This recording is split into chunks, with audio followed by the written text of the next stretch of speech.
Okay, and the recording has started. So welcome everyone again to this workshop. With the next slide, we can introduce today's agenda. We have two parts with a short break between them. In the first part, we'll start with an introduction.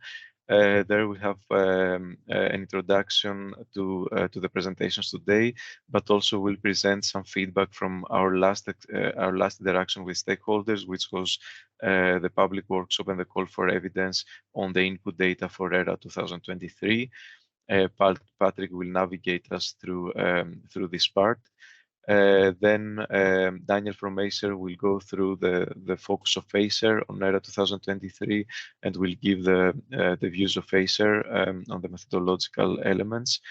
And then we'll close this introduction part with a presentation of the ERA scenarios and the main steps for this year.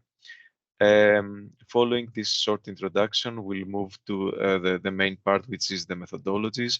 There, we divided this part into two sections. The first one will focus on the economic viability assessment, and there we have two sections. Basically, the first one will be on the price cap evolution and the consideration of price caps in our models for this year, and the second part will be the explicit DSR modeling and expansion potentials. After a short break, 5-minute break there, in order for you to also prepare your questions, we'll then move to part 2. And there we have two methodologies presented related to the economic viability assessment, to the economic dispatch, which comes after the economic viability assessment. And this consists of the maintenance optimization in ERA and reserve modeling. Of course, for the people that are familiar with our product, these are only a few elements of our methodology. So as I mentioned before, there will be a second webinar, and we'll give you a short description of what will come in that webinar later on. So after these two parts, we'll have a Q&A session, and I believe we'll have enough time to tackle most of the questions received. We reserved quite some time for today's webinar.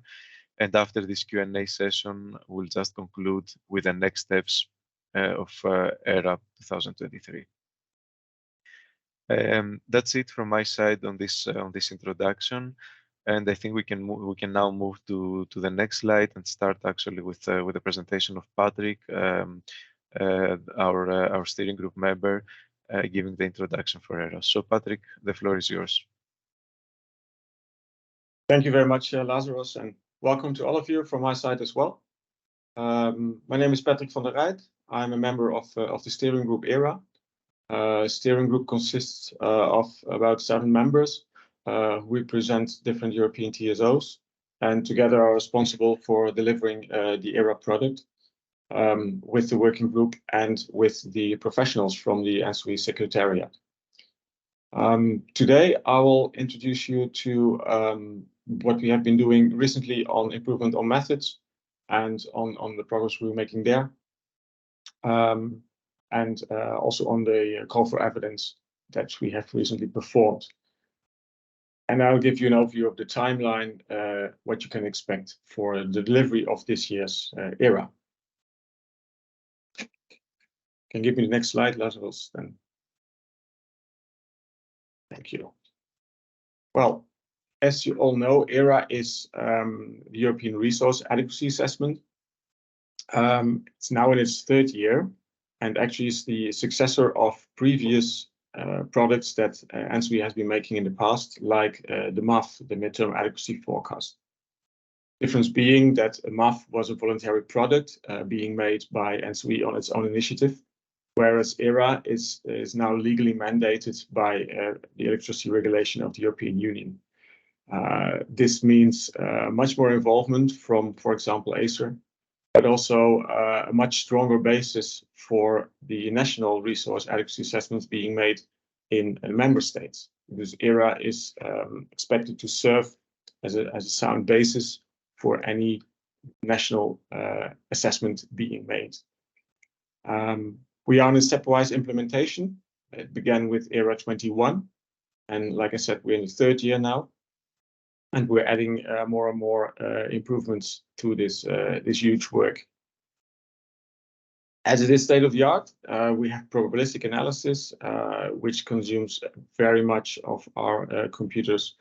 And with more and more data becoming available, there's also a wish to include all of this data, where we do have to decide, sometimes also in simplifications, to make it possible to produce within the time frame of just 1 year, every year again, an ERA.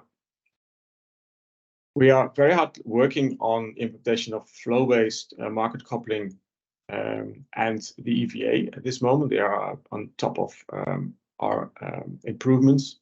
Flow-based being fully implemented for core, and EVA being a very important basis to analyze developments of power park in the European grid.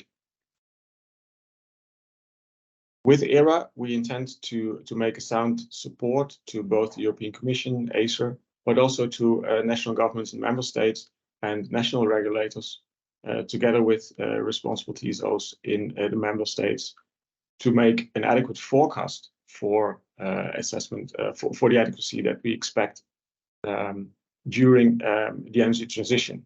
For we feel this is the puzzle piece that still needs to be solved before we can finally make the transition to a fully decarbonized energy system.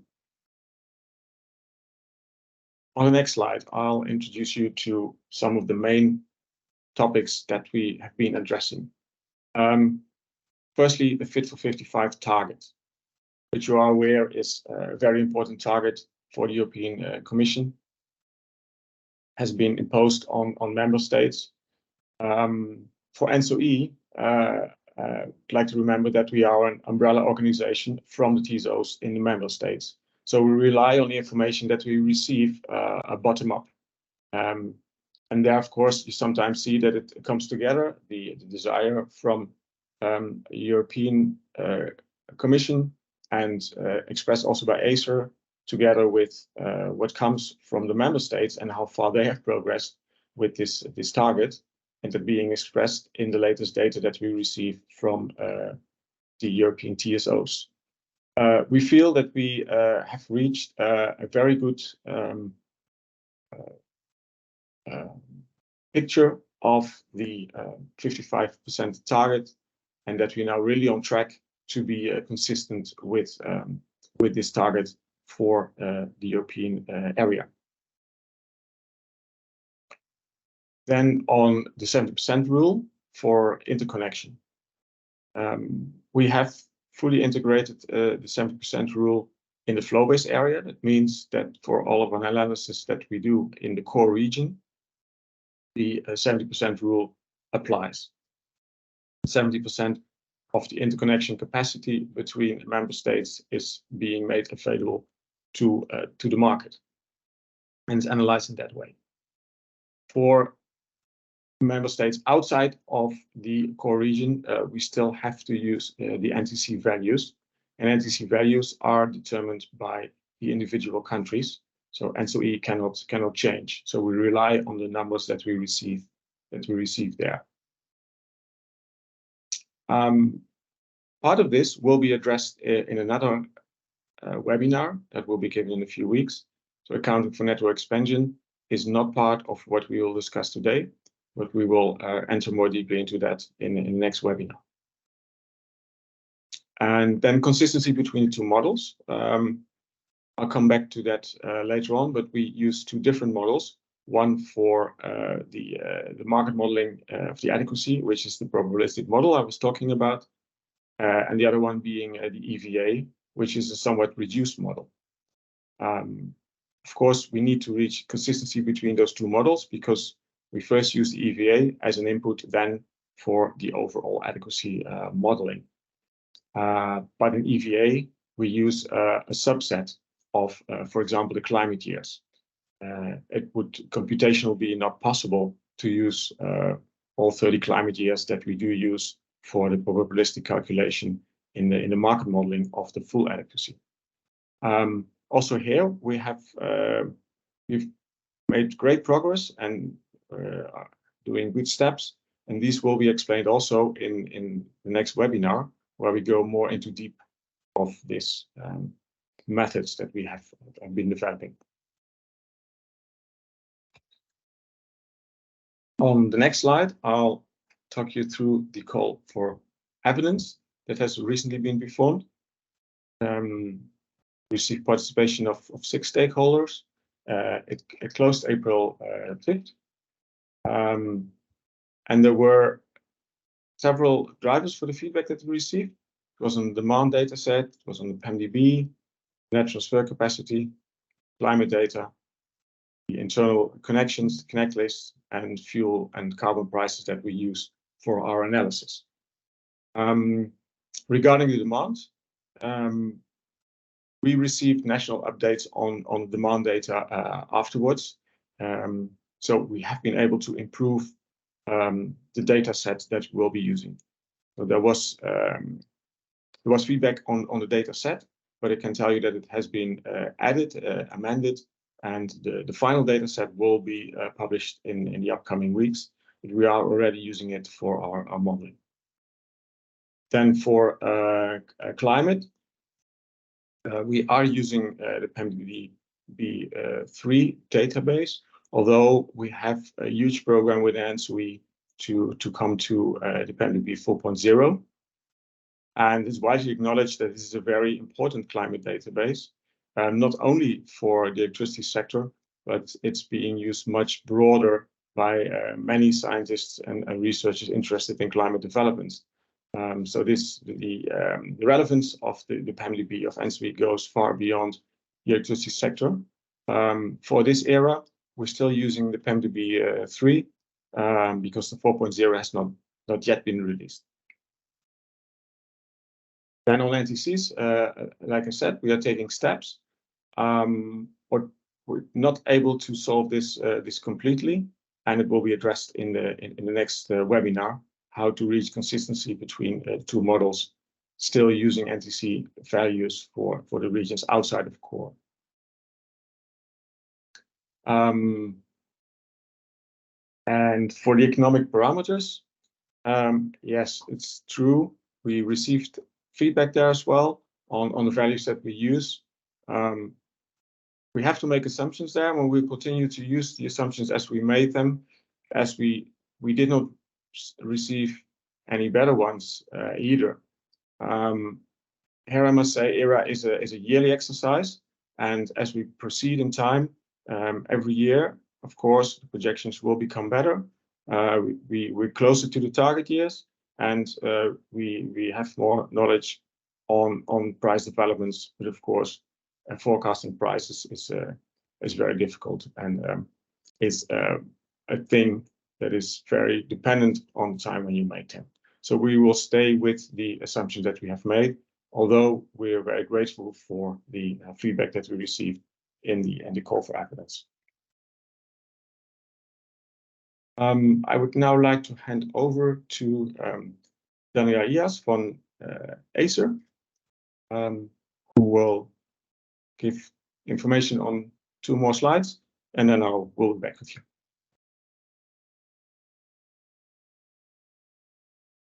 Thank you, Patrick.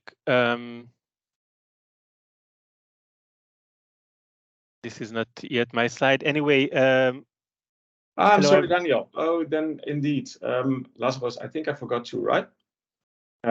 I'll take it back, Daniel, if you have 1 moment. That's okay. Bear with me. Lazarus, if you can show yes, I think there's 2 more slides with some more detail on the call for evidence that we make. Actually, I told most of what's on these slides, but to quickly rehearse on the demand database, we have improved the database and we have added extra data. For the climate, we don't see action needed. The climate data was very well received, and like I said, we have included the feedback in the 4.0 database. On the connects, maybe to elaborate, I didn't tell you about that one.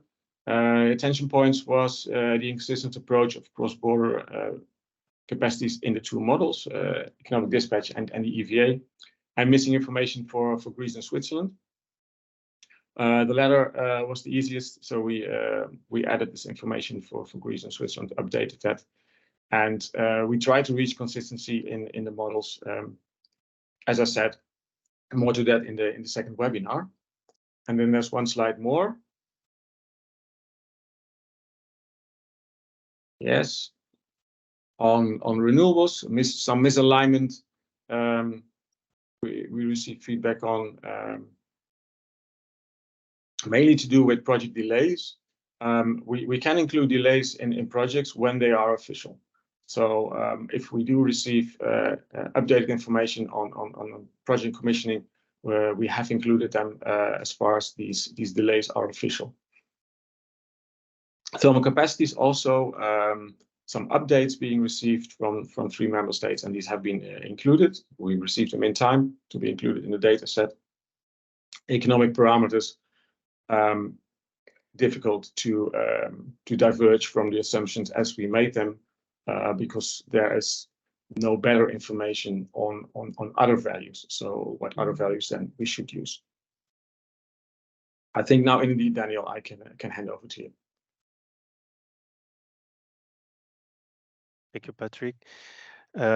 So I'm Daniel Ihastot from ACER. ACER is the European Union Agency for the Cooperation of Energy Regulators. So we work towards the good functioning of the internal energy market together with the national regulators in topics such as network codes, infrastructure, surveying of the wholesale energy markets, and adequacy, of course. Now, ERAA is, of course, a key pillar of the European adequacy framework. It is there to identify adequacy risks and to assess the potential need for capacity mechanisms. And ACER is tasked to review and approve this annual assessment. So obviously, we have a keen interest on any methodological development, and we indeed follow closely the implementation, which is a challenging one, and sometimes there are difficult choices to be made. But I think such webinars and discussion with stakeholders will always help to come around those difficult questions and will absolutely help the implementation. So I'm here mostly to listen to you and listen to your feedback. But I also brought 2 small slides. So one is just to recap our overall priority as priorities from ACERs towards ERAA's implementation, and then just 2 insights about the more practical details for what comes later on. So let's go then to the first slide. It's really a recap. Our focus for ERAA's implementation this year is consistency. So ACER is involved and is following the implementation this year with this focus. And what does it mean, consistency? Well, it means 2 things for us in this context. It means a consistency with the policy goals and plans that we follow. So, such as the Fit for 55 target that Patrick mentioned, but also the 10-year network development plan. So those are kind of the goals, the external variables that ERAA needs to be consistent with. Otherwise, we are losing sight of the goals set by the union. The other aspect of consistency is consistency within the model. So let's say the internal consistency as opposed to the, let's say, external one towards policy goals. And this comes about because of the particular implementation of ERA, which is such that there are two modules. This is the bottom side of the triangle. There is an investment module, and then there is one that is called the adequacy module. So whatever we feed into one or the other module, let it be input assumption, data, needs to be consistently applied in the two sides of the equation. Otherwise, the balance will tilt in one way or another, and we will have less trust in the robustness of the result. So that is in a bit of an abstract way, but that is Acer's focus, and we worked with ENTSO-E experts over the past few months to identify a few elements that we believe will have an oversized impact on consistency, and we found ways to include those aspects into this year's implementation, for which we are very grateful. This is not an easy process. It's technically challenging, but again, we have found a way with the ENTSO-E and the TSO experts to reflect those improvements. So we are very much looking forward. Now the modeling phase starts. We are very much looking forward for the results towards the end of the year. But obviously, we keep on being engaged with the experts at ENTSO-E. These developments, now I will stay on this abstract level because some of these developments that I referred will be covered by the next webinar, but I still wanted to come in already now to say a few words that we feel we are on track on those aspects. Now, more practically for this webinar, just two very small comments that I can go to the next slide, please. That connect to what will be shared later on, and it comes a bit as a bit too early because we didn't go into those details. I will also not go into the detail, just maybe as a reminder that Acer in its previous opinion decision advised on two of the aspects that again will be covered later on: the price cap and explicit DSR modeling. So here I just like to remind ourselves that on price cap, our let's say overall comment is that the model should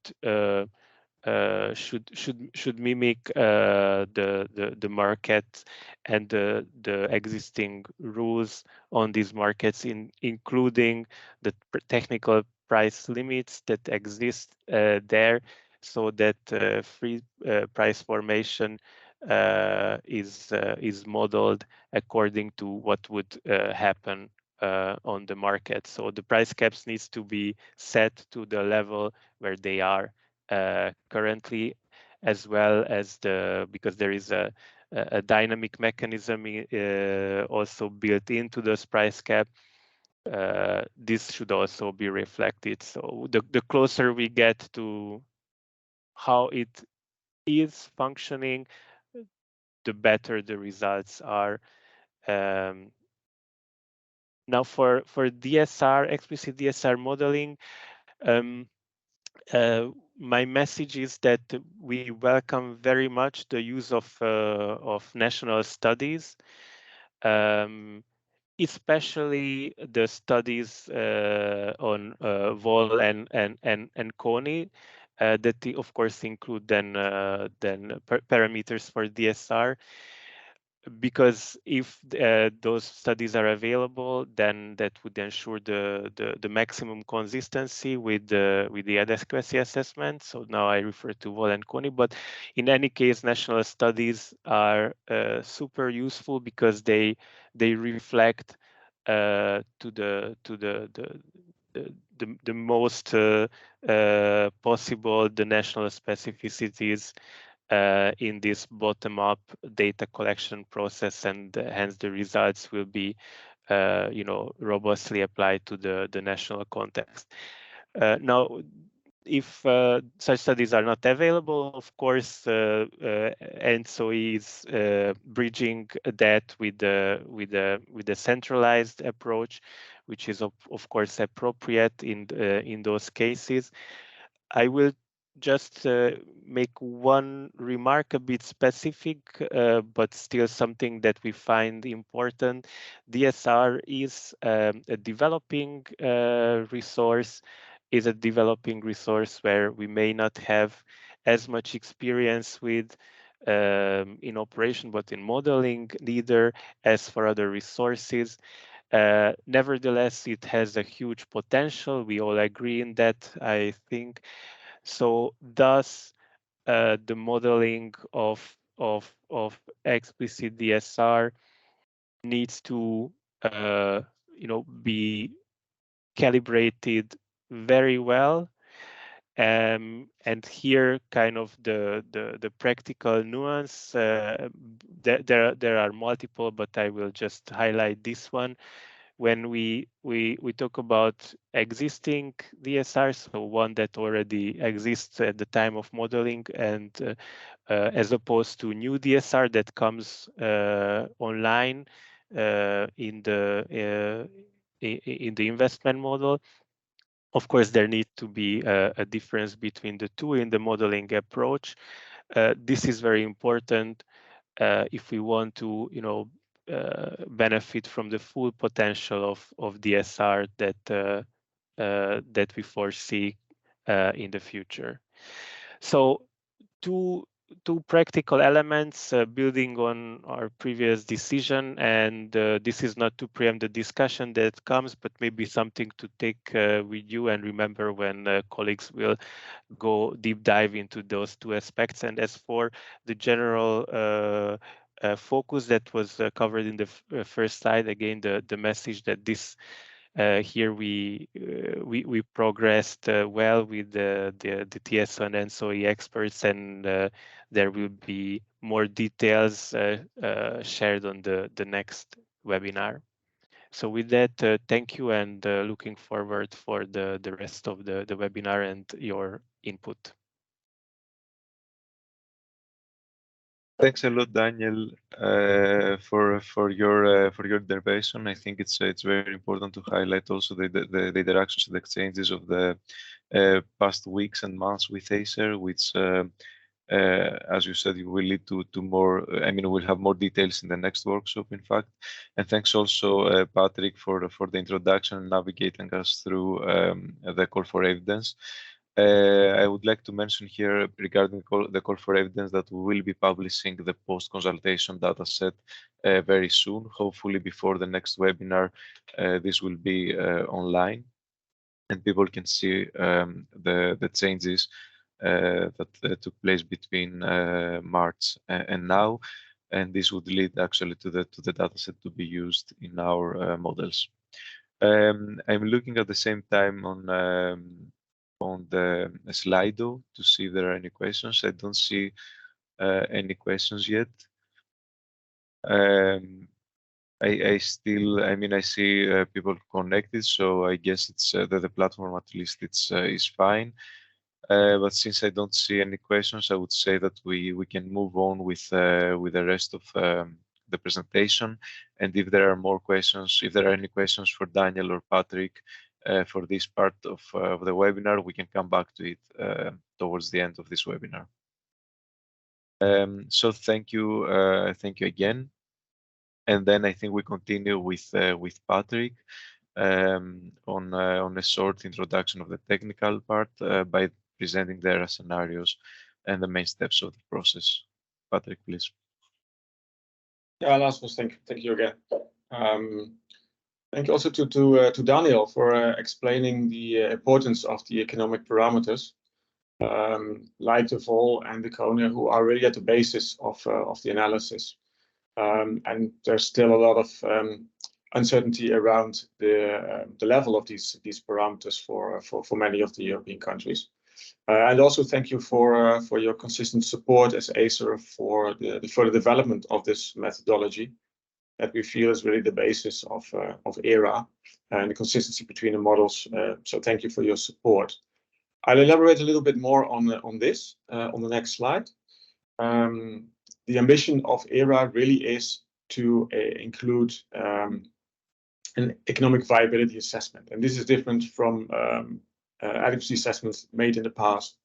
Adequacy assessments in the past were based on information that was received from power producers and their intention to construct new power plants or decommission them.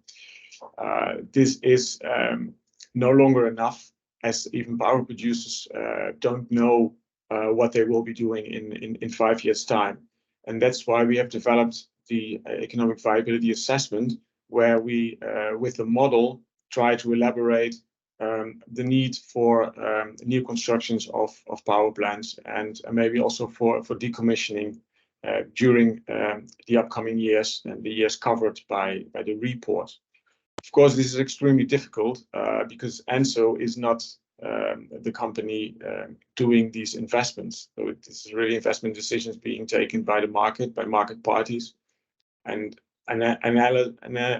analyzing that as an external party is absolutely not easy. There's a lot of discussion, of course, about the model. We try to improve it every year, but still there's a lot of improvement being able to be done. What we also see is that new construction of power plants is for only a small part being an economical decision in the upcoming years in Europe, and it's very much policy driven.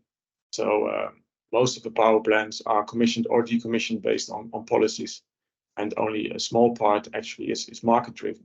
And that's what we try to elaborate with EVA. What we do if we come to an ERAA, we start with initial scenarios on demand of electricity over the time period that we cover with ERAA. This is the basis for the first analysis. Then we run this EVA model, and we try to analyze what extra power produced needs to be commissioned, or can be mothballed, or maybe can be decommissioned during the years. This then gives us the central reference scenario, and with that basis, we enter into the full economic dispatch, so the adequacy assessment, where we run it for all climate years and for all parameters on maintenance and unavailability, etc., etc. That gives us the adequacy metrics as an output, and on that basis, we come to our analysis of load values and energy not supplied for the member states. I think there's one more slide for me before I hand over to our experts. Yes, that's on the planning. So on what I just said, I'll happy to give the floor to Gregorio Lotti and to Alexander Haas later on, who will explain much more in detail what we are doing in those building blocks of the report. But as you're probably also interested in to learn when you will receive this great analysis from us, I can tell you that we work towards delivering early November of this year, ERAA 23, and happy to tell that we are well on track with that planning. This slide only shows recent months and the upcoming months, and that's always a bit pity because you don't see the enormous amount of work that already has been done. We started to work on ERAA 23 even before we delivered ERAA 22 in autumn last year. So a lot of preparations have been doing, and we build on that today, where we have almost finalized the adequacy model and the EVA model. So we are on the verge of starting the simulations. That's where the computers take over the work for us for a while before we do the analysis. and then, of course, come to the report. Report writing says we already started that, of course, but the main task there is in autumn, September, October, before we publish the report. There are some more public workshops, one being the webinar that I told you about, but there are a few more occasions in the upcoming months where we keep you informed on the progress on ERA. I think so far from my side. I will hand over first to Gregorio, who will talk you in much more detail on the modeling development that we have been able to achieve in the past months. So thank you from my side, and over to Gregorio. Thank you, Patrick. Thank you for the nice and detailed introduction. Good morning also from my side.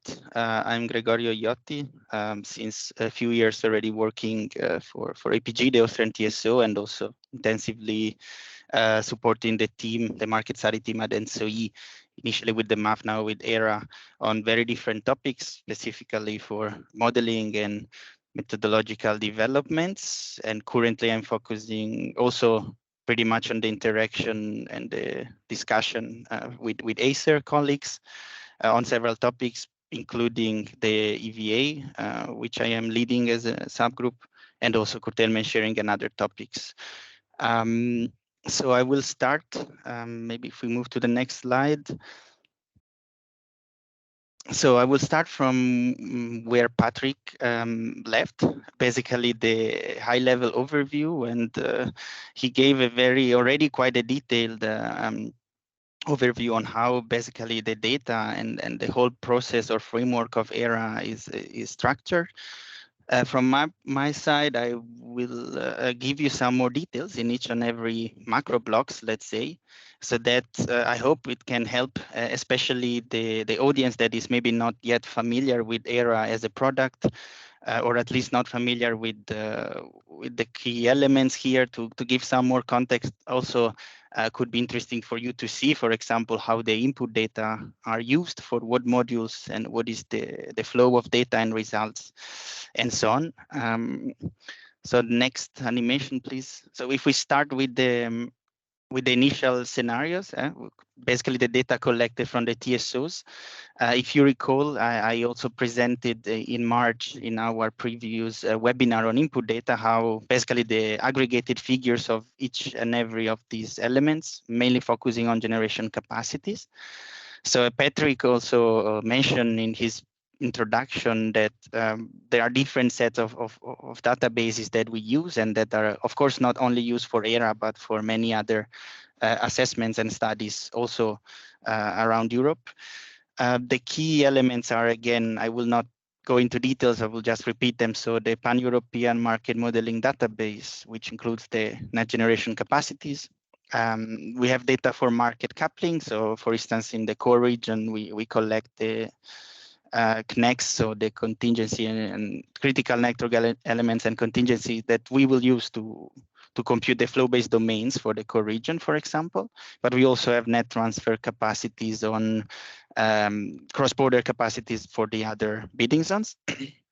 We have the Pan-European Climate Database that it contains specifically the capacity factors for renewables and the hydro inflows for the different historical climate conditions that we use in our models.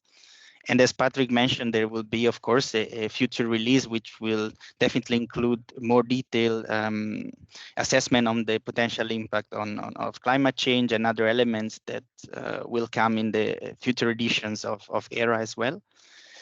And we also have temperature profiles, which are very important, for instance, for us when we need to compute the demand forecast, because of course we also forecast internally at ENTSO-E the demand profiles that, of course, are on the one hand temperature dependent, but also they are also affected by other factors, so like solar irradiation or others. So the climate data are also a key element to forecast the demand profiles. And of course, I invite you once again to check the published data already. As Lazarus mentioned, we will also publish the data post call for evidence. So effectively what we will use in our models for ERA 2023. So the ensemble of these data set constitute what we normally refer to TSO data or national trends, because they include what the TSO delivered to us includes also the national energy and climate plans from member states. Now the question is indeed to show you how we use this data into different types of models and assessments that constitutes effectively the ERA as a product. I saw there was a first question indeed in Slido concerning a bit of maybe of confusion that can raise when we refer maybe to the same elements but with different nomenclature. This unfortunately happens often because we sometimes refer to investment model, sometimes we refer to an EVA model or adequacy model or economic dispatch model. So mainly we are referring to the same elements. Of course, we have indeed the economic viability assessment, which is so we want to perform or we need to perform an economic viability assessment, and we do so through an investment model. So we are referring to the same block when that Acer referred as investment module. Same thing for the adequacy assessment. We want to perform the adequacy assessment and to compute the adequacy matrix. And to do so, we leverage an adequacy model, or more precisely what is referred to from the mathematical formulation. It's a unit commitment and economic dispatch optimization. So we do a overall cost minimization to optimize the yearly dispatch of the ENTSO-E network. And therefore, as an outcome of this assessment, we also can compute the adequacy metric. So I hope this clarifies a little bit. We refer to the same module, sometimes using slightly different terms, but we are referring to the same things, of course. Next slide, maybe.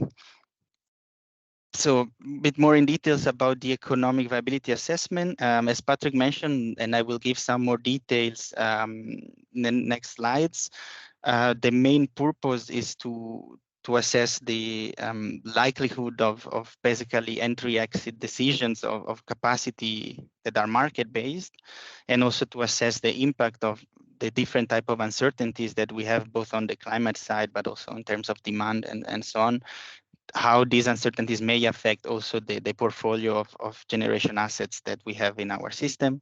Again, more details later. If we stay high level, basically this is achieved through a stochastic overall cost minimization. So it's a different type of modeling compared to the adequacy model instead. But again, I will give some more details later. And the main purpose of this assessment is then to constitute what we call the central reference scenario, that also according to the ERA methodology, basically starting from and including still many of the elements and the data collected from the TSO side.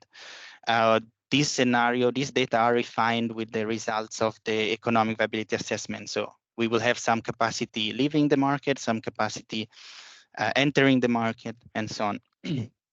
Once we have consolidated this central reference scenario, we can move to the next step, which is the adequacy assessment. So if we, this is achieved through indeed what I said, we refer to as the economic dispatch model that leverages a Monte Carlo simulation. So we have different samples of climate here, so climate conditions for renewables and demand. Namely, we have 35. So the same as for ERA 2022. So we cover historical data from 1982 to 2016.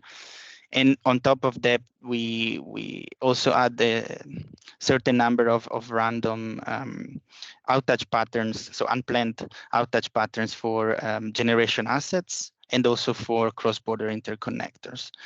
More details on this will be given, I believe, in the next webinar. What is important here, high level, is that we do a combination of these uncertainties, and we derive a high number of possible scenarios that span over 1 year, which is the time frame over which the detailed economic dispatch model operates, and based on which, moving to the last part of the slide, we can compute what is the key focus of ERA in terms of an adequacy assessment, which are the traditional adequacy metrics that I believe most of you are familiar with, but for the ones which are not, we normally communicate and discuss the results based on two key indicators, which are the loss of load expectation, so expressed in terms of hours per year, and in terms of expected energy not served, so gigawatt hours per year, which are statistical measures of out of all the M times N scenarios that we run in our Monte Carlo simulation, and give you basically an indication on the one hand, so the LOLE, the average number of hours in which the domestic demand cannot be covered through either domestic generation, DSR, or imports. And the energy not served, it tries to quantify statistically the average value of this energy that cannot be served. Of course, these are metrics that are computed and published also at the bidding zone level, which is the, let me say, geographical granularity that we have in our market model. Good. If we move to the next. Yeah, after this general overview, and of course, I will tackle the questions later. So now I will just continue with the presentation. Let me start with the, again, overview and zoom on the EVA, Economic Viability Assessment Model, where basically, as I said, I think I said already everything here, so we can move to the next slide. Well, I give a bit more maybe content-wise overview of what is the objective. Was said already, so we want to bring insight into the possible impact of uncertainties on market-based capacity. This is not only a wish from the TSO side, that of course it's interesting and important for us to understand how the capacity we have in our control areas might evolve according to the evolution of the energy market as well. But also it's mandated by the, of course, by the ERAA methodology. So it's really a key element. We use a state-of-the-art pan-European investment model, which in more details, as I said, it's a stochastic overall cost minimization that, of course, when we need to evaluate investments or entry-exit decision of capacity, we cannot focus on single years, like the economic dispatch model, but we need to span a longer horizon. So namely, we try to cover the whole 10 years horizon that is mandated by the ERAA. In details, the outcome of this first modeling exercise is to define what are the likelihood of, or the amount also of generation capacity in each bidding zone that is likely to be retired, invested, mothballed or demothballed, or even extended in lifetime for where applicable. Next slide, please. To do so, the key input that we need to include, additionally to the ones that I showed to you in the general overview, there are specific techno-economic parameters that are used by the economic viability assessment model, which are, on the other hand, maybe not so relevant or not needed for the adequacy assessment, so from the economic dispatch model.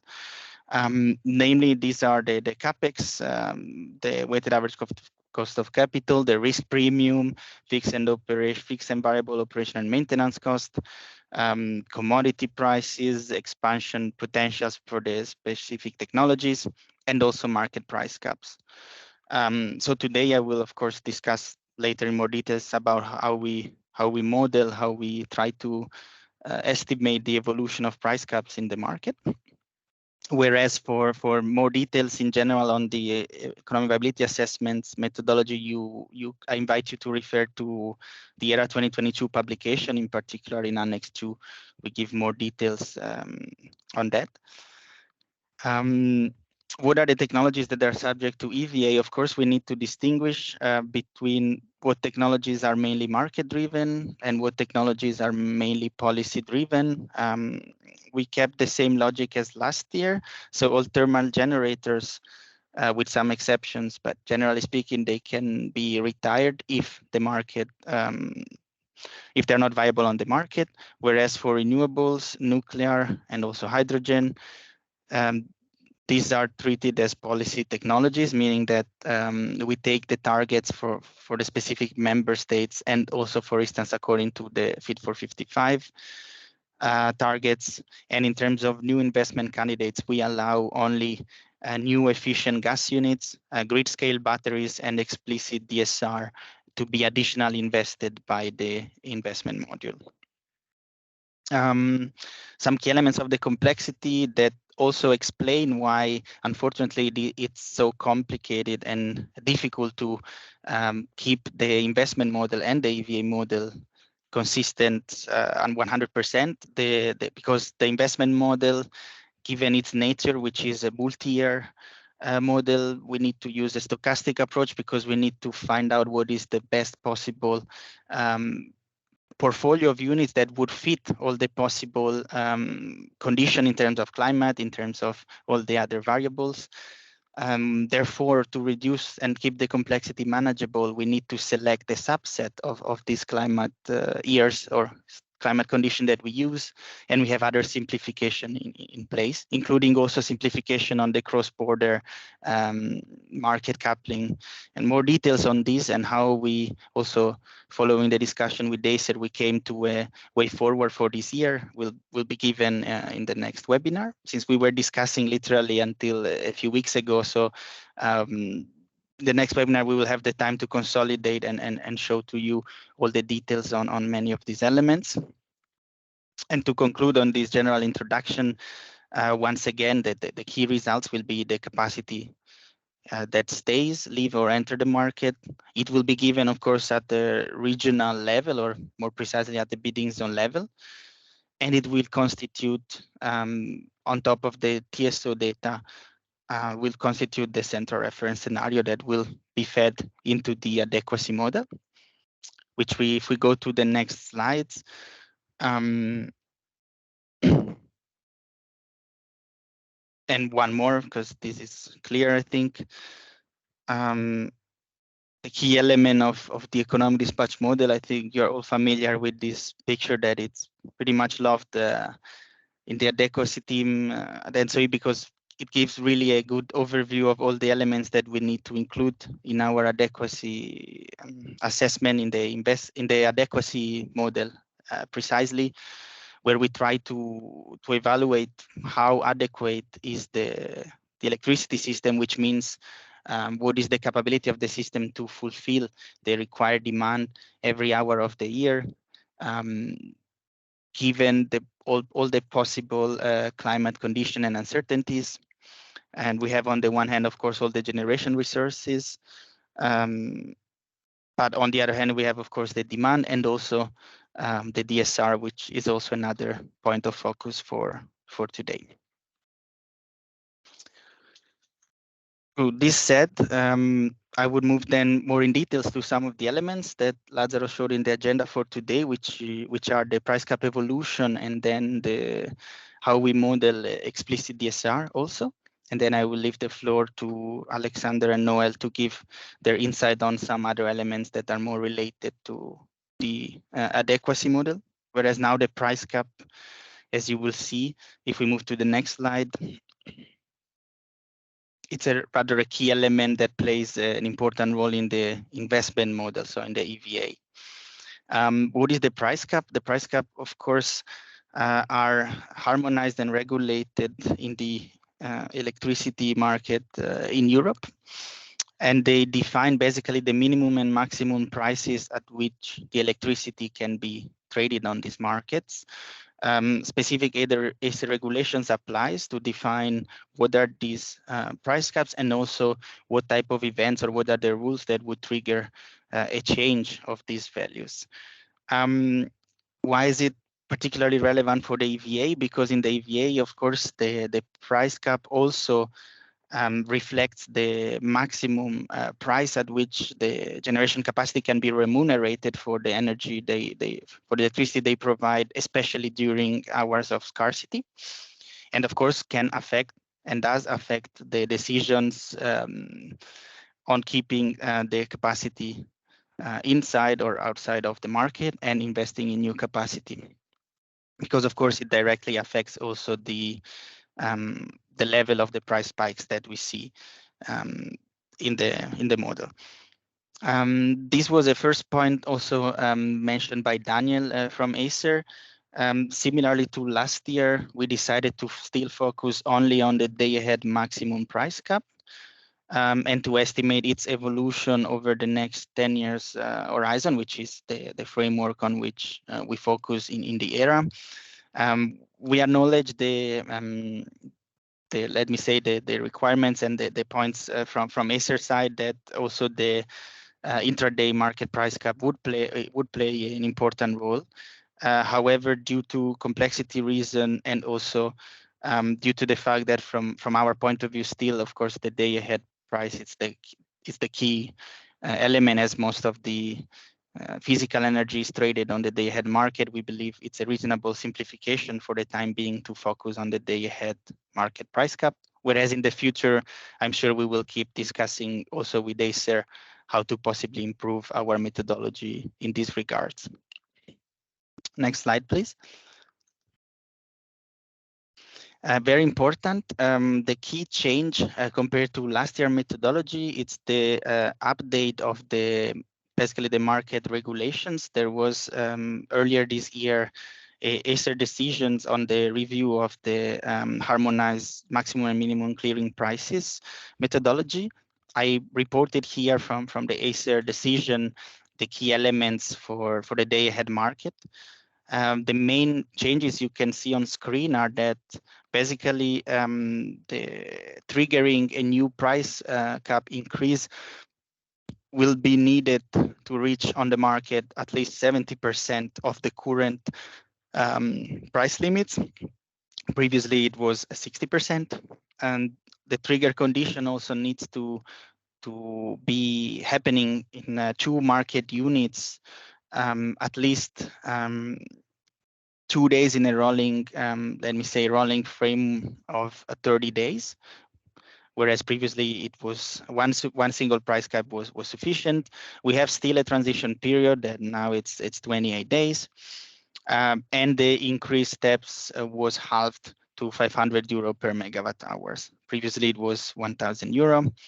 It also introduced steps to let me say the decrease of the minimum clearing price. However, this is currently not relevant for ERAA as we do not model yet negative prices in our models. This is the main change we included. Of course, we made sure that our price cap estimation methodology includes all these new rules. And if we move to the next slide, I will summarize how we do that. Currently, this is done exogenously from the EVA investment model. So we try to estimate exogenously the price cap evolution over the 10 years horizon, and then we take these results as an input for our EVA investment model. Why we do that? There are 2 main reasons. The first reason is complexity. As you can imagine, since we run still an overall system cost minimization in the EVA investment module, if we would make the price cap as an endogenous variable to our model, it would drastically increase the complexity, as this would concur to determine the equilibrium between the capacity that is invested or retired and the contingent level of the price cap. So this would be a very complex methodology to include. And on top of that, it's also, if you see it this way, a bit arguable whether we would risk to do an over optimization in that regards, because if we need to mimic or try to mimic what market players would do when taking decisions on their investment opportunities, of course, they would not strategically plan to invest or disinvest capacity in order to trigger or not a price cap increase. So we believe still it's a good approach to make this estimate exogenously and then to take it as an input for the investment module. The way we do that is we leverage the results from last year assessment. So from the detailed hourly results for the post-EVA scenario for the target year 2025. We calibrated the results on the reliability standards where applicable. So we make sure that we are also in line with the expected reliability standards for the member states that have those in place. And we basically build together, taking these specific results for individual climate year scenarios and enforced outage, let me say, draws. We build together a set of 10 consecutive climate years. So since we have 35 and we need to cover an horizon of 10 years, we can create 26 sets. You see an example in the graphics. So for instance, the first set would be from 1982 to 1991, and the last step or set, sorry, would be from 2007 and 2016. And we take this as a proxy of a possible evolution over time of the price levels in our models. As we said, we have these 26 sets, and we have from last year results 20 different first outage scenarios for generation assets and cross-border interconnectors. Therefore, in total, we can create 520 multi-year scenarios over which we have all the hourly prices available. And of course, we via automatize a script, we can check all the price evolution over these 10 years, identify where the triggers according to the market cap regulation happen, check the time window, check the transitional period, and estimate then on average over all these 520 scenarios what would be the price cap level per each target year. And we do so doing an average indeed of each and every scenario per each individual target year. So if we move to the final slide on this topic, a recap. So we included the new methodology from Acer on the market price cap increase, and we come up with the representative set of price cap values per each target year. So we do estimate an evolution of the price cap over the horizon, but it's done exogenously, not endogenously, and the methodology leverages the results, the detailed results from the economy dispatch models of ERAA 2022. Good. I hope I wasn't too fast, but in case we can come back to some more details during the Q&A session, which will be done at the end. The next topic I will present to you today, it's concerning the explicit DSR. Next slide, please. Starting with a bit of context also here, what we refer to as explicit DSR and why is it very important for us in the modeling exercise. It's important to understand that, as I showed you before, the demand that we take as an input for our model is an exogenous estimate. So we estimated the demand forecast based on TSO data, based on climate data, and then we take them also as an input both to the EVA and to the adequacy model. So there is a key assumption in doing that is that basically these demand forecasts that we take are inelastic to endogenous market prices, except for a share that we label as demand side response. So this basically the share of demand that we assume will actively react to market prices and thus reflect, for example, the willingness to pay of certain type of consumers and the willingness to reduce their consumption in case the market price would strike above a certain level. And that's exactly what we model both in the EVA and the adequacy model. Why is it important specifically for an adequacy assessment? As you can imagine, normally many DSR bands also have what we call activation price. So the price level at which they're willing to reduce their consumption can also range from mid to high level of prices. And during some hours that we can recognize as scarcity hours, the availability of DSR can make a difference and play a key role between whether through DSR we can sufficiently reduce the domestic demand and do not face any type of load shedding, or whether even the availability of DSR is not sufficient to cover the inelastic part of the demand, and therefore we will have load shedding, thus the reporting, so to speak, of energy not served, and then this specific hour, for example, would be struck and labeled as a loss of load hour. So it would count up then to the LOLE estimate. When with the term explicit, we refer to the fact that explicit DSR is the type of DSR that we expect to actively participate to the electricity market, and thus can directly set the hourly market price in the merit order. Whereas there is another type of DSR, which we call implicit DSR, which on the other hand will not directly participate to the market, but maybe just implicitly reacting to price levels differently. Today, I will not focus on implicit DSR. There probably will be a module in the next webinar also showing you how we treat that different type of DSR.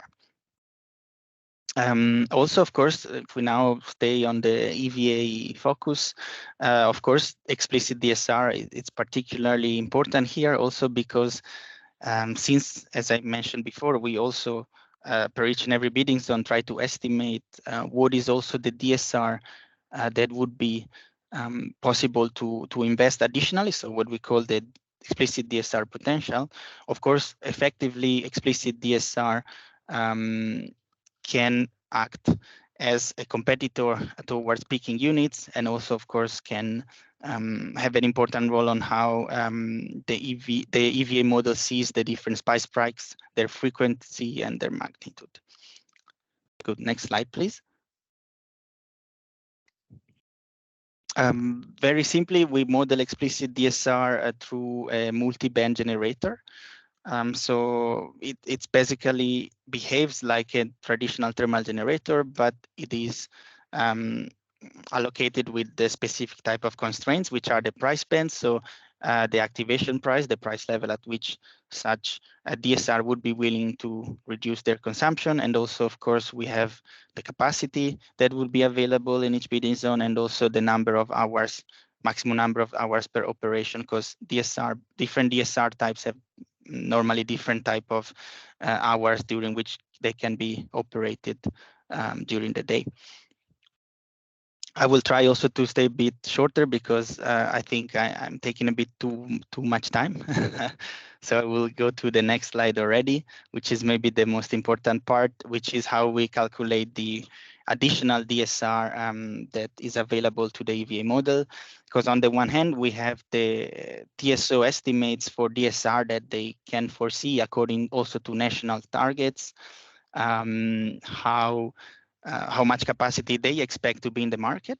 And this, what I show to you in the tiny bar chart, it's basically the outcome of the aggregated explicit DSR capacity that we see in the ENTSO-E perimeter. So as you can see already from the TSO side, the targets for DSR are quite ambitious. So we will reach above 50 gigawatt of expected market capacity in the market in 2033. And this capacity, as I mentioned, is treated as policy. So at the moment, this capacity is assumed to be and stay on the market. But additionally to that, we try to estimate what we call a techno-economic potential, which is the additional part that is reported in orange, for example, in the second figure, which is the part that the EVA investment module can decide if economically feasible and advantageous for the system to invest in specific member states.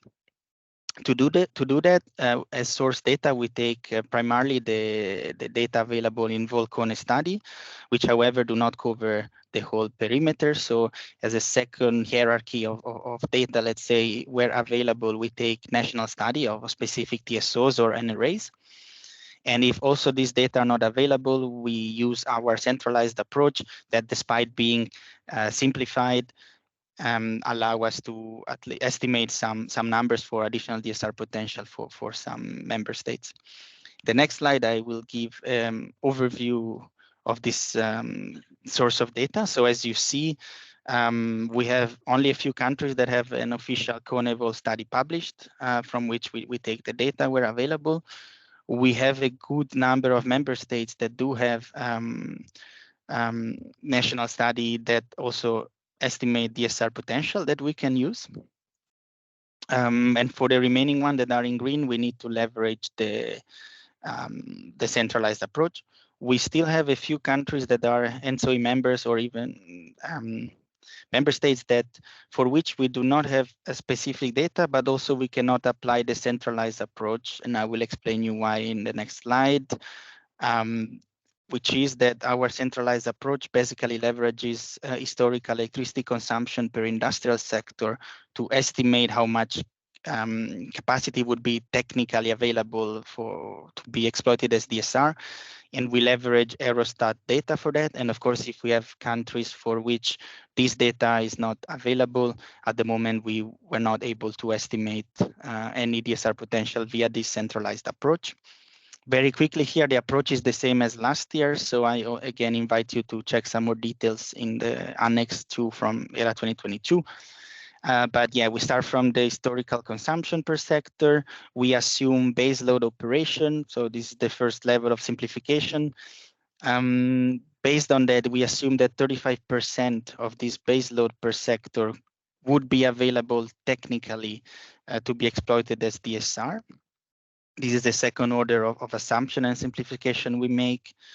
And based off this, we can assume per each sector, per each member state, how much technical DSR potential there would be. We attach to these sectors that are aggregated in 5 macro price bands from low to high level of activation price. We attach an estimate of activation price, which is coming from the value of lost load from a SEPA study from 2018. Since for us, this is still the most applicable and source that covers also most of the member states. And to conclude, we also attach FOM and CAPEX, which are taken as harmonized values from the Volcone studies from the member state that do have this data available. And as a last step, of course, with this way, we can centrally estimate, let me say, top down somehow, starting from the consumption per sector, the technical DSR potential. But of course, since this would be a total DSR potential, we need to remove from this amount the value that is already flagged by TSOs as available on the market in the PMNDB data. So all the remaining potential will be then taken as an input to the EVA model. Good, and with this I conclude. I apologize with the next speakers from, no, sorry, the summary, okay, but I think I was quite clear, hopefully. Multi-band generators used as modeling technique for explicit DSR with specific energy quantities at specific activation prices.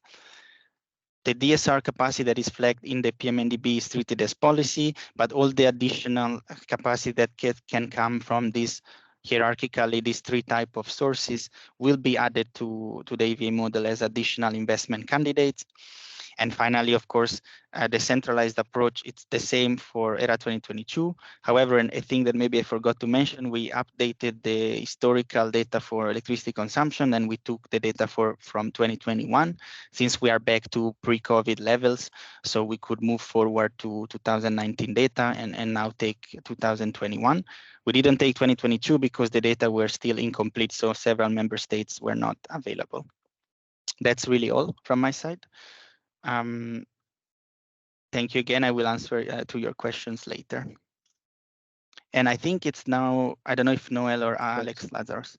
Thanks a lot, Gregorio, for your presentation. Very insightful, and we received quite a few questions in Slido, which we'll have the opportunity to take later on.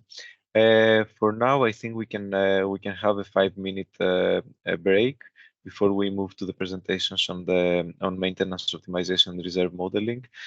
During this time, I will also enable two simple polls in Slido. I think it's nice to get your feedback in general on your motivation to follow these webinars, but also to follow the work of ERA. So in case you stay on your computer for these 5 minutes, take the time to answer also to our polls. So the time is 11:20, back at 11:25.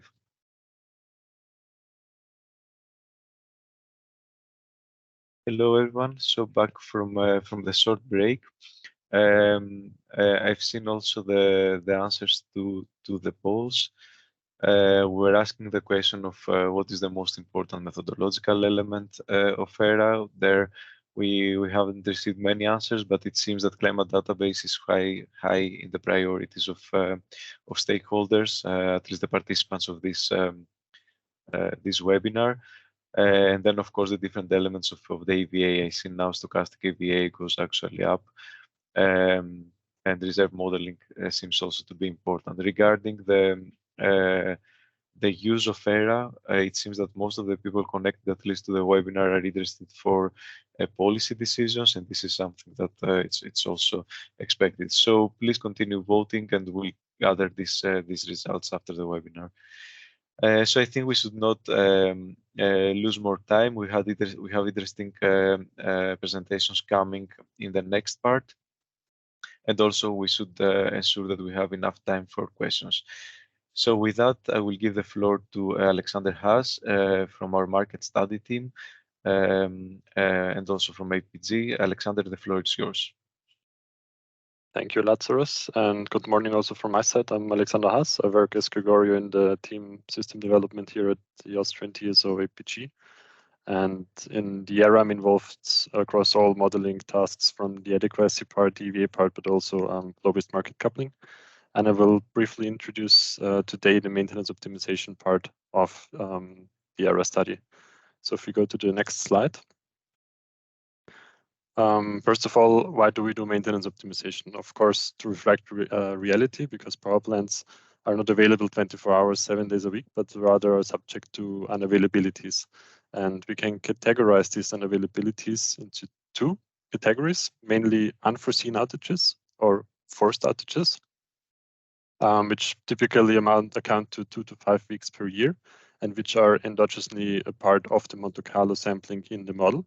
And the other part are foreseen or planned outages, which have values between 2 and 80 weeks per year. And these are modeled up front by assuming that market parties can plan maintenance outside of periods with high demand or high prices. The next slide gives a brief overview of the process chain, which I will very briefly touch. So during the general data collection phase, the TSOs can provide on a unit by unit level specific maintenance parameters, like the maintenance rate expressed in hours per year, as well as already known or so-called planned maintenance events, if this information is available. Following, the maintenance model is built as kind of a branch of the adequacy model, and I will highlight the most significant differences in the following slides. The maintenance model is then executed during the step called maintenance optimization, where we actually retrieve the maintenance patterns for each target year, bidding zone, and power plant. And these profiles are then sent out to the TSOs for consultation, where they can be amended and or approved. And these final maintenance patterns are then treated as an exogenous input in the economic dispatch model. If we move to the next slide, and recall the second step of the previous slide, then how and why does the maintenance model differ from the economic dispatch or adequacy model? Well, the key assumption in the maintenance optimization is to avoid maintenance during high price periods when resources are already scarce. And this way, the weekly loss of load probability is aimed to be levelized. And consequently, maintenance is scheduled during periods in the year such that the risk not to meet the demand is minimized. And in the indicative figures that are shown on this slide, you can on the left side see a very simple representation of a power system's total installed capacity and how it compares to the weekly peak load. And on the right side, you can see the delta expressed in relative terms, showing the remaining margin of capacity. And one can easily see that for this example, maintenance is unlikely to be scheduled during winter. A second layer of information on the next slide that we also take into account are, as I mentioned in the beginning, already known or determined maintenance events. So we take the information about maintenance that is already scheduled and provided in the data collection into account. And this is denoted here by the yellow line on the bottom, for example. So these are maintenance events that are already known by the time of the data collection. And therefore, when we look at the reserve capacity, we don't look at the total installed capacity, but rather at the available capacity or adjusted capacity as it's called here, and denoted by the gray line. If we further progress to the next slide, we can talk about the maintenance related inputs exactly. So first and foremost, of course, the maintenance rate of the generating unit expressed in a number of days per year is provided for each generating unit. It can be provided for each generating unit. And also it has a big impact, of course, on the final maintenance pattern. Secondly, and to not overestimate the maintenance pattern, to keep the link to realistic profiles, we limit the optimization to create one period of maintenance per unit per target year. And last but not least, the TSOs, as already mentioned before, we also take into account predefined or discrete maintenance events if they are known by the time of the data collection. And the additional assumptions, I will also briefly mention them. So we do not include interconnections between market nodes. And by this, I mean interregional connections. For example, between Austria and Germany. We do, however, include intra-regional connections, as for example, between the Italian bidding zones. And as a second point for the additional assumptions, and the last point on this slide, we do not take into account limitations for stored hydro energy reservoirs, as the assumption here is that the operators have the foresight to conserve energy for peak demand or peak price periods. If we go to the next slide, we can see the demand that is like the base for the maintenance optimization. In the ERAA, as it's currently implemented and performed, we have a set of 35 climate years available. And these climate years are used to derive generation time series for renewables on the one hand, and for demand on the other side, on the other hand. And for the maintenance optimization, however, we focus on the worst combination of these elements. This means we look at the full set of 35 climate years, and we create a synthetic climate year that contains on an hourly level the maximum demand and the minimum renewable infeed. And the final maintenance patterns are therefore more robust, as the underlying assumptions do not represent only a single year, but actually take into account a combination of all climate years. For the key takeaways, which will bring me to the last slide, we can sum up that, of course, and obviously the maintenance events have a significant and non-negligible impact on the availability of generators. The maintenance is scheduled during periods of the year such that the risk of scarcity is minimized. We take into account the residual demand, which has, or the maximum residual demand, which has the great benefit of taking into account all climate year data. Yeah, this brings me to very quickly to the end of this short part on maintenance optimization. Of course, I'm open to all questions afterwards, and yeah, happy to answer them.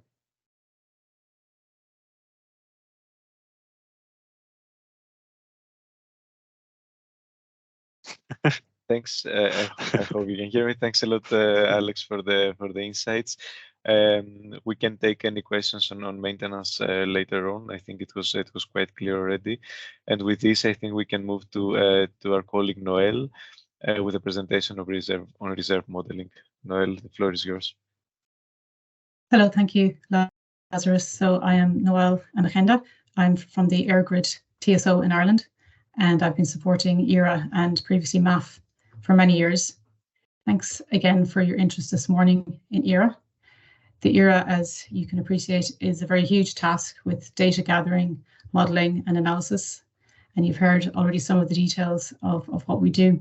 And today I'm going to share some details of just one aspect of our modelling, and that is how we account for reserve. Next slide, please. So in order to operate a safe and reliable power system, the grid controllers need to hold back a certain amount of capacity in case of emergency. And balancing reserves are the power reserves contracted by TSOs that help to stabilise or to restore the grid's frequency following minor or major disruptions. And these can be due to unforeseen factors like outages or rapid changes in load. Of course, if we don't model reserves, then we are not taking into account a realistic account of scarcity situations. So in other words, if we were painting, we would then be painting an unrealistic picture, which is too optimistic, because we'd be saying that there is less possible shortfall than there actually is. So we need to mimic the market as clearly as possible by including reserves in what we model. So next slide, please. So how do we model reserve in our ERA studies? Well, there are different ways that reserve can be taken into account. And one of the simplest ways is by increasing the demand that we feed into the model.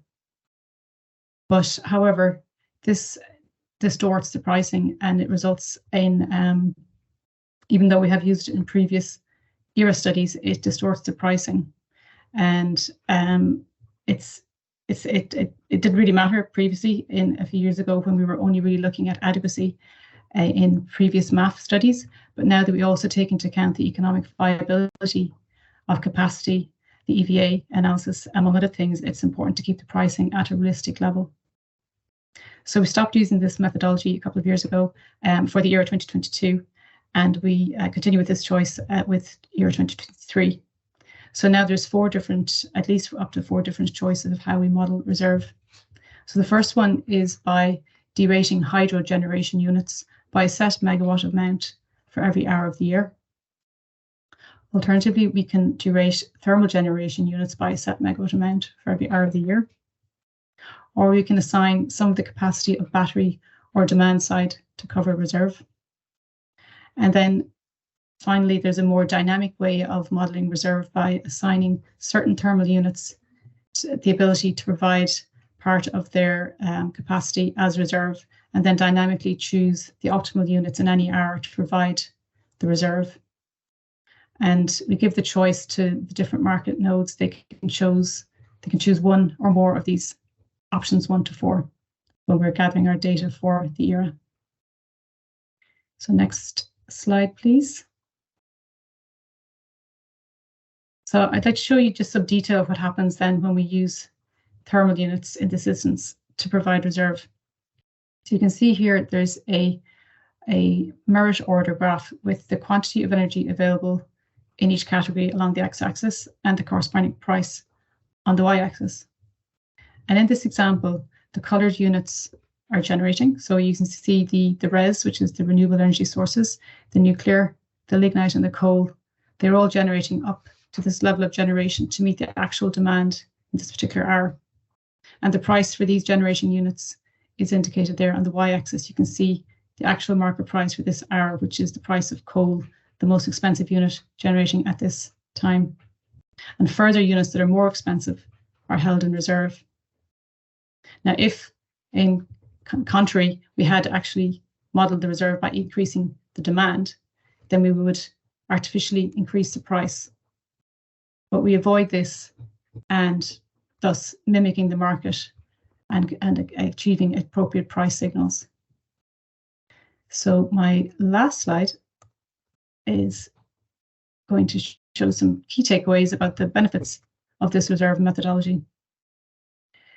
This shows a method of representing reserve. It's more closely matched to grid operation because it models reserve in a dynamic fashion, and it allows for appropriate modeling of electricity prices. And this results then in appropriate adequacy indicators in our model and in an economic viability analysis that is more true to the actual conditions. Now, no model is perfect, but some models are useful. I hope this has been useful. Thanks for your attention. And I believe there is the Slido again on the next slide for you to include any questions which we can get to. Thank you. Indeed, thanks a lot, Noel. I would like to ask actually all the speakers to be present in this session. We are going to take the questions from the audience. We have a lot of questions. Some of them are focusing on elements that are coming in the next webinar. For example, there are quite a few questions on the multi-year modeling and how we model in EVA the different target years. We can take these questions, but I would rather prioritize them towards the end, just to ensure that we have enough time for the questions that are related to the presentations of today. So the first the first question I see the same goes for flow-based. That flow-based will be the topic of our next webinar. So I would like your understanding for not taking this this now, but please connect next time. Then looking at the next questions, I think there is a question on maintenance. Which tool is used to optimize maintenance? I think this is an easy question. Alex, maybe you can say a few words about this. So indeed, as already sort of proposed in the question, it's Plexus, and it's the parser mode of Plexus. And in order to keep consistency with the adequacy model, so as I mentioned in the presentation, it's a branch of the adequacy model. So we try to limit the changes that are necessary to create this maintenance model to, preserve consistency. Since we are on maintenance, thanks, Alex. Maybe we can take also another question for maintenance, which is whether we validate the results between TSOs. So the question is, So this do you is validate the results with respect to the coordinated outage planning between TSOs, please, Alex? If this is part of the consultation phase, if handled by the TSOs, yes. And in the consultation phase, the optimized profiles can then be changed or amended according to a number of reasons. Yeah. Thanks, Alex. Then I would say that we go to the price caps, which was the first part of the technical presentations. Then there is a question from Robert Deals. The price caps for EVA are derived exogenously according to the probabilistic marginal pricing of ERA 2022. Is this understanding correct? And if yes, doesn't the assumption on DSR marginal cost determine the price caps in ERA 23? Yes, so first of all, yes, this is correct. As I said, we take basically the detailed hourly prices out of each and every what we refer to as Monte Carlo year of the simulations on each of the possible yearly scenarios, and we construct this consecution of climate years to mimic the consecution of actual time years or target years over our horizon. Also, the second comment, it is correct. So, but not only the DSR price levels, but technically all the input data sets that was constituting the ERA 2022 economic dispatch model, it's actually determining the outcome in terms of prices at the end of the simulation, which of course, it's the basis to compute the number of price spikes that respect the market rules and therefore trigger price cap increases. So yes, of course, it's not ideal because ideally, in an ideal world, we would be able to first construct all the adequacy models with the full new data set. So the adequacy models for ERA 2023. But this would use the results of those models, which are fully updated in terms of input data. However, we would need to run the EVA to determine the central reference scenario. So we would ideally need to have a iterative loop between running the EVA, then the adequacy, estimates the price cap, rerun the EVA with the price cap estimation, and until we reach convergence. Of course, this cannot fit our yearly timeline. That's why we prefer to do it in one step and leveraging the results from the previous year. Thanks, Gregorio. There is another question on the price caps. It's about whether we have already the results of this exogenous step. It would be interesting to see how it evolves over time. I don't know if we have something, if we can say something about this. Is this already? Do we have already insights on this? Yes. Personally, I'm not the one to say whether we are allowed to share before the official publication, but if it's allowed, we have them. Yes. We even, I think I don't know if we want to show, we have something in the backup, so I think we can show if we want, as we discuss, or we just stay more general. I don't know. No, I think it's okay to show, but let's take a few questions more before we change the order of the slides, just to make sure that we take more questions. So we might come back to this. Otherwise, we can share it with our published dataset. Actually, it's not a problem. Maybe a question to Acer. You mentioned the reference to the Vol-SEPA study from 2018. Daniel, there is a question whether Acer is planning to update this in the near future. So the short answer is no. So this is a study that was commissioned by Acer quite a number of years ago, but more importantly, before the methodology was adopted for the Vol-CONI RS methodology. So since then, member states run their studies to establish the reliability standard, and we rely on those studies. Thank you, Daniel.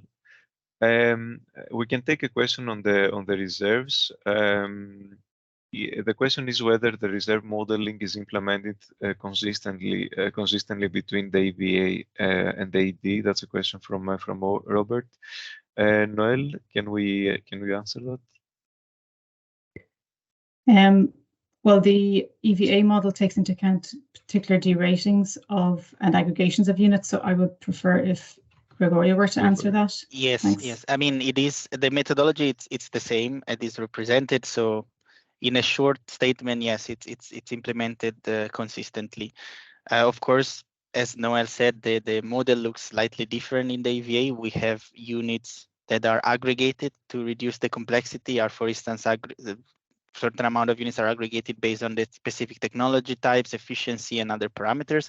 But still, we make sure that the reservement needs and so on are then also reflected properly according to this aggregation. So in substance, yes, it's a consistent approach.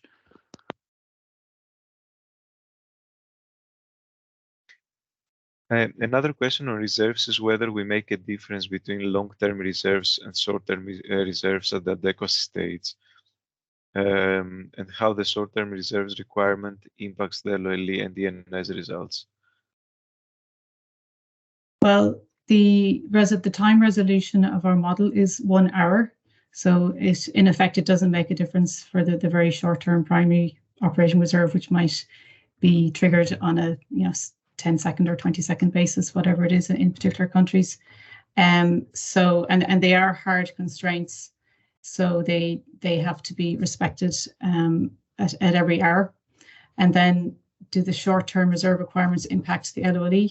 Well, in a case of scarcity, when you have hours of not enough generation to meet the load, well then the reserves are hard constraints and they need to be respected.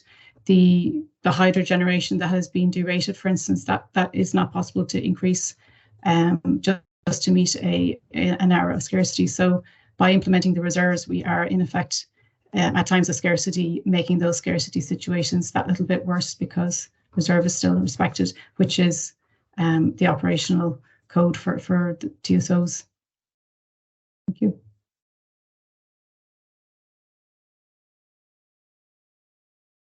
Thank you, Noel. I see a question that received quite a few upvotes. I'm not sure who to direct this to, but I can read the question. So the question is, how can you accurately evaluate the value of capacity in the EVA if you ignore that capacity can achieve 9,999 euros per megawatt hour in the intraday markets? Traders can simply move their capacity to intraday markets. I don't know if someone wants to pick this. Yes, I can elaborate on this, although I think the discussion might so I will not go into details because it's different topics that we've been discussing also with Acer and other stakeholders. I think there is a disparity of views on that, but the approach here is that, of course, ideally, we could say that we would need to be able to effectively model all the different energy markets, that electricity markets that we have. So day ahead, intraday, potentially even balancing, to properly account for all the revenue streams that generation assets could profit from to assess their economic viability. However, this is simply not doable with the current modeling approach. As I mentioned, even just pursuing this rather, let me say, day ahead perspective already reaches a very high level of numerical complexity and computation times. And as I mentioned in the EVA, we already need to let me say, select a reduced number of climate tiers, or we need to compromise on different elements of complexity. So adding multiple consideration of markets, which would, for instance, in case of intraday or even balancing, would way go beyond the hourly time steps that we currently do. So ideally, we would need to even go with 15 minutes time frame or so on, which would exponentially increase the complexity once more. So from our point of view, then it's better to focus with this hourly time step and having the day ahead price cap represented as anyway for most generators. Most of the energy is traded there, if not even hedged before on financial markets, rather than simply take only the price cap as an element from the intraday market. So effectively, we would be assuming that during those hours, all the energy traded would be remunerated at the intraday price cap. So for us, this is still would be a worse choice than to focus on the intraday, than to focus only on the day ahead, which is what we're doing. Clearly, it's not perfect what we're doing. So I think on the table, which was not a focus for this year. So as we mentioned at the beginning, also through Patrick, the focus for this year was mainly on let me say, market coupling in EVA versus economic dispatch weightings of climate tiers and other elements that we will cover in the next webinar. But in the future, of course, let me say, accounting for these additional revenue streams, then, for instance, try to estimate revenues from intraday markets or ancillary services to improve our current EVA. It's definitely a topic, a room for improvements for us. And there I see, for example, we will see in the future this alternative way of switching the EVA perspective from an overall cost minimization towards maybe a more revenue-based approach on individual assets could play a key role in improving on those regards. Thanks, Gregorio. Maybe since you are on it, there is a question by Donald Magnus Energy about negative prices. The fact that they are not considered. Yeah, how to I think I can bridge the answer a bit to the previous one. So at the moment there is still, and you can find all this information also in the methodological description already from last year, of course.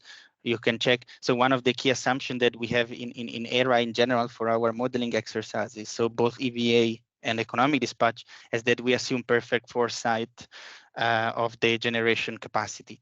So, for instance, we do not model errors in forecast for renewables or the needs as such of balance responsible parties to balance their imbalance in maybe intraday or balancing market. Therefore, from our point of view, I mean, not having negative prices, if we still focus on the EVA or the ERAA as an assessment to identify rather structural adequacy imbalance, adequacy risk that is rather coming from lack of capacity in the market rather than risk of imbalancing. Having negative prices would not necessarily pose a risk in our view of missing or as a missing element. Of course, it could affect to a certain extent the economic viability of some specific technologies. However, as I said, yeah, at the moment it's acceptable simplification, because one of the reasons also is that since, as I said, we run a overall cost minimization there, introducing negative prices is something that would need a careful check and testing, simply also purely in terms of modeling tools and how it would affect the optimization. Thank you, Gregorio. We still have some unanswered questions and 5 minutes to finish the meeting. I think we can take another one. There is a question outvoted on reserves. So the question there is, do you account for the fact that reserves might be available to meet a deficit from the spot market? For example, by only counting those events into the LOLE where ENS exceeds local available reserves. Is this clear? Can someone? Yeah, if I understand it correctly, I think this is also explained. We believe that we make a distinction between frequency containment reserve and frequency restoration reserve as opposite to replacement reserve. So we believe that the first two are designed and needed for operational security, which is a level of adequacy that we do not cover in ERAA. It's out of scope for us, especially if we focus on hourly time step. And as I said, we have perfect foresight. We assume perfect foresight, so we do not check the need of reserve as balancing needs as such. Therefore, we assume that these, as Noel already mentioned, I think the FCR and FRR needs to be always assumed as available in case of operational security needs. So this cannot, as a matter of fact, actively structurally contribute to adequacy, as we believe the ERAA also has the purpose to find out if there are structural adequacy needs beyond the needs for operational reserves. Whereas for replacement reserve, that might be activated and available also to TSOs with more notice and so on. These are accounted already in our models as available also to contribute to adequacy. I hope it was clear. So we have distinction depending on the type of reserves. Thanks, Gregorio. Thanks to all of the speakers for the answers. Unfortunately, we do not have much time to continue. Many questions are related to the EVA, and this for sure will be covered by some of the topics we have in the next webinar. But we can also dissipate a bit more time on this next webinar to take more questions. But I would propose at this point to continue with a short presentation of concluding slide. I would just like to give you an overview of the next steps. So if we go to the next slide, it was mentioned a lot of times. We are at ENTSO-E, we are committed to interact with stakeholders, and we really appreciate your feedback. We already had the preliminary input data consultation where stakeholders provided their feedback on input data, and we are soon publishing the post-consultation dataset. This is the first webinar on the methodological insights. Some topics were covered today, while other topics are still to be presented in the second part. So the second part, you can see here, will be on the 29th of June. A preliminary agenda for that part is, as you can see here, includes the multi-year approach for the economic viability assessment. Network modeling, so flow-based, will be covered also in this webinar. Short presentation on some efficiencies in our models. And finally, the flow factor competition, curtailment sharing, which is also an important element, and we briefly touched upon it at the beginning of this presentation. So we invite you to join this. And I'm pretty sure that many of your questions will be also answered during this webinar. Next in the timeline is the publication, which is anticipated in November, and it will be followed, as always, by a public consultation on the report and a webinar on their 2023 results. I think with this slide we can close the meeting. I would like to thank everyone for joining, and most of all our speakers today, our invited speaker from Acer, Daniel, thank you very much, Patrick from the steering group, and also the members of our MST, Noel, Alex, and Gregorio. Thank you very much, everyone, and we look forward to seeing you again in our next webinar. Have a nice day.